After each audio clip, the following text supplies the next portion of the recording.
Resident Evil 9 coming out marks 30 years since this series began, and I've been there for most of it, loving almost every game in this series in one way or another. That said, I feel Requiem does a lot of really good things. Some things better than any game before it, but it also feels like an indecisive mess at times. Feeling like two very different games smushed together in an honestly jarring way. I'll go over what I mean by that. But first, hey there! I'm Areku, your local horror game obsessed VTuber, and this is my review of Resident Evil Requiem. This is a review going over the gameplay, with no story spoilers. I'll be going over the story in another video because I have thoughts to unpack on that. For now, I want to discuss how the game plays in its two very different sections, what it does wrong and what it actually does really well. For reference, I reviewed this game on the standard classic difficulty, so anything I say will be with that context, as the highest difficulty is not available on a first run. I hear it's pretty crazy though. Now the big thing about this game is it has two gameplay styles of honestly varying quality. There's newcomer Grace Ashcroft, daughter of one of my girls from Resident Evil Outbreak, who covers the survival horror style of Resident Evil. You know, saving resources, managing your inventory, and even having limited saves on higher difficulties. Then there's the guy everyone knows, Leon Kennedy, who covers the more action style that Resident Evil has become notorious for in the later half of the series. Going in guns blazing, using melee attacks, and buying whatever you need from a shop. And even on higher difficulties, he has no limit on saving. Funny implications there, possibly. The game starts off playing as Grace, and her section throughout the first half could not be more perfect. I don't really use such a term lightly, but when thinking about it, I really could not find anything I took issue with or any way I think it could have really been improved. Maybe her run speed could have been a little faster is all. It plays like an evolution of Resident Evil 7, and in general is the best single-player experience Resident Evil has ever offered in my humble opinion. With an open-ended area to explore with very limited resources, but actually just enough to still kill everything if you're good at this sort of thing. I was surprised to even learn that there are ways to kill the big stalker enemies that show up. That's really cool. Now one big standout is how every zombie you come across as Grace has a unique personality based on who they were when they were alive, and it made it really interesting. There's a maid who is obsessed with cleaning stains that just won't come out, to the point she even has a unique attack of trying to clean Grace's face if she gets a hold of her. There's one guy who really doesn't like the lights being on, and you can turn on lights to bait him to different light switches even. There's also a patient zombie who only does anything if you make a noise, because noise hurts his head. And a few more. Though there were a few repeats, there was enough variety to make it feel really unique and special, despite them still being basic zombies. There's a pretty dang cool crafting system as well, using infected blood to make ammo, healing, and some other goodies, with lots of blood buckets hidden in ways to reward you for taking risks or defeating difficult enemies, or simply for exploring areas thoroughly. If you find a specific material, you can even use the blood to craft permanent health and damage upgrades to Grace, which I thought was pretty wild. There's also an injector you can use as a roguish backstab that instant kills enemies. This thing was super overpowered in such a fun way. I found myself crafting it whenever possible. After a while, enemies you killed start turning into something resembling Crimson Heads from Resident Evil 1 as well. And boy were these tough to deal with. They move in such an agile way that it's easy to miss them, and they can take so many shots to take out. The instant kill injector I mentioned earlier prevents these mutations, however, making it even stronger. I gotta say, fighting multiple of this enemy at once was such a hectic experience. Grace also has a stalker enemy that you meet pretty much right away that is so terrifying. Honestly, wish they had been around a bit more, because hiding from them was such a tense experience. So, I feel like Capcom might be a bit scared of going too ham with unkillable stalkers at this point, though, since Mr. X got so much backlash in Resident Evil 2 Remake, even though his section was only like 20 minutes long on a good day. But who can say? All in all, though, I feel they really nailed this portion of the game. And if the entire experience was like this, I honestly would have no complaints, and may have even given this game a perfect score. It's really just so good. Legitimately the most satisfying gameplay I've ever experienced in Resident Evil. Between all the exploration, figuring out what to craft, and using what you get to take out enemies in creative ways. And just slowly but surely cleaning out the whole building as a weaker character is so engaging and fun. And it all comes to a head later on as you approach the game's halfway point in a awesome final battle that I will not spoil in this video.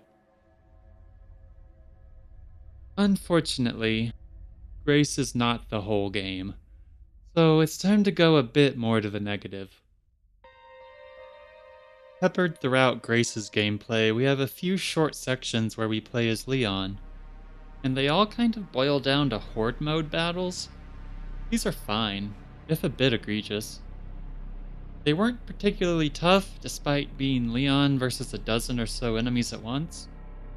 Kinda felt like gameplay made to glaze Leon's abilities and just make him look cool, which is fine. His fans go crazy for that sort of thing. It does feel a bit shallow, though. Just a bit jarring going back and forth between this and Grace's much deeper feeling gameplay. But then you get to the halfway point of the game, and the focus pretty much entirely switches to Leon. And boy, I'm not gonna lie, does it feel like a downgrade in fun factor. To basically put my opinion on it in perspective, if Grace's gameplay is an upgraded form of Resident Evil 7, Leon is essentially a worse Resident Evil 4 remake. And like, don't get me wrong, calling something a worse version of one of the best action games ever made is still high praise. It could be a lot worse, but it also just kind of leaves a lot to be desired, if that makes sense. Once you get to this character shift, you gain the ability to save as much as you want, a shop opens up, and you start getting currency from enemy kills. Though at least on standard classic difficulty, you get this currency at a really high rate. To the point I didn't even know what to spend it on after a while. There's only like 5 weapons to buy, and they're all side grades to the weapons that Leon has already found.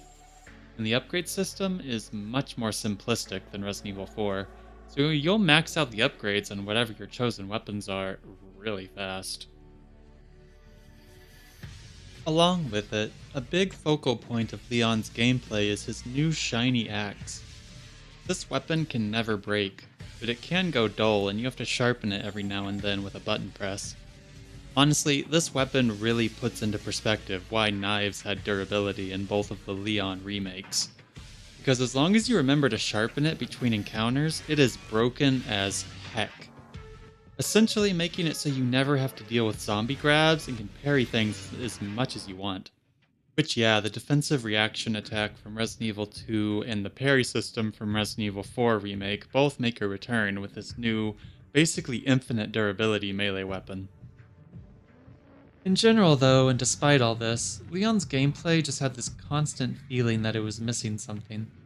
The enemy variety wasn't very strong still, and there were so few weapons, it was really weird to have such a drastic drop in quality. The first major Leon part that you come to is just a massive slog as well, really overstaying its welcome in my eyes. It's not all bad though. Some of the set pieces Leon goes through are actually really well thought out, and fun despite it all. And there's some very cheeky references and nostalgia bait that lots of people will enjoy. It becomes very clear very quickly that this is a 30th anniversary game in what Leon goes through. I kinda think it should have been Jill though, if you ask me, and I don't even like Jill. But that's besides the point.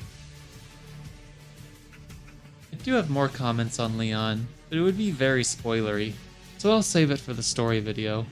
but in general, it just feels odd.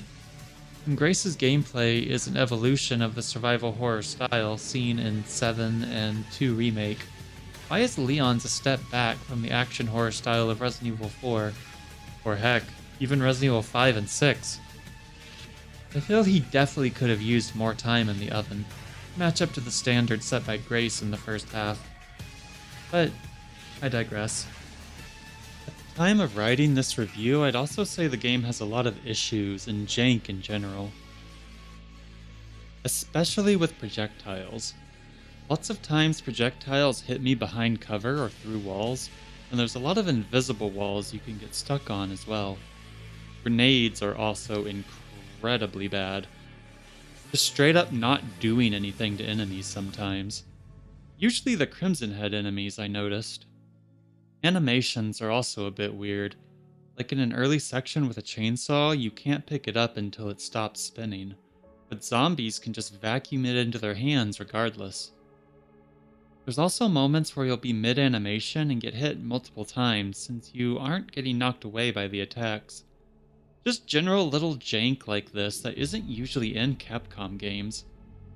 Like the final pass of quality check was skipped over. Which is really strange because on the optimization side, this is easily the best running Resident Evil game we've ever had. Not a single frame drop in sight. Though it did tend to freeze up whenever 3D item models loaded, that might have just been my computer. Requiem also, while it has very clever level design, is almost entirely devoid of puzzles. And the couple that are there basically have the solutions spelled out for you. Not a huge deal, but it is kinda too bad. The game is also disappointingly lacking in extras. Very little costumes that aren't DLC and no extra modes yet. Though there are some nice unlockable weapons and charms. I also feel like the jump between standard and the next highest difficulty that you unlock, Insanity, is really high. Insanity is kind of like Madhouse or Village of Shadows, and can be a big meme at some parts. While standard felt a bit easy at times. But, like with all difficulty, your mileage may vary. Now that was a bit negative, so I'll end this by saying that there's a lot of really emotionally impactful moments that are really enjoyable, and might even make some people tear up. This game, despite its highs and lows, is absolutely a wild ride for any Resident Evil fan. And even though there were some parts I think could have been a lot better if they hadn't cut corners, I think this game will still go down as one of Resident Evil's best in a lot of ways, and it makes me really excited to see where this series will go from here. All that is to say, can we finally have an Outbreak remake? Please? Please? Please? Thanks for watching till the end. I tried a lot of new stuff in this video. So if you can let me know what you think in the comments, I'd really appreciate it, and also throw a like and subscribe to help the channel. I hope you have a fantastic day. Remember to take care of yourselves, take care of your loved ones, and don't take anything for granted.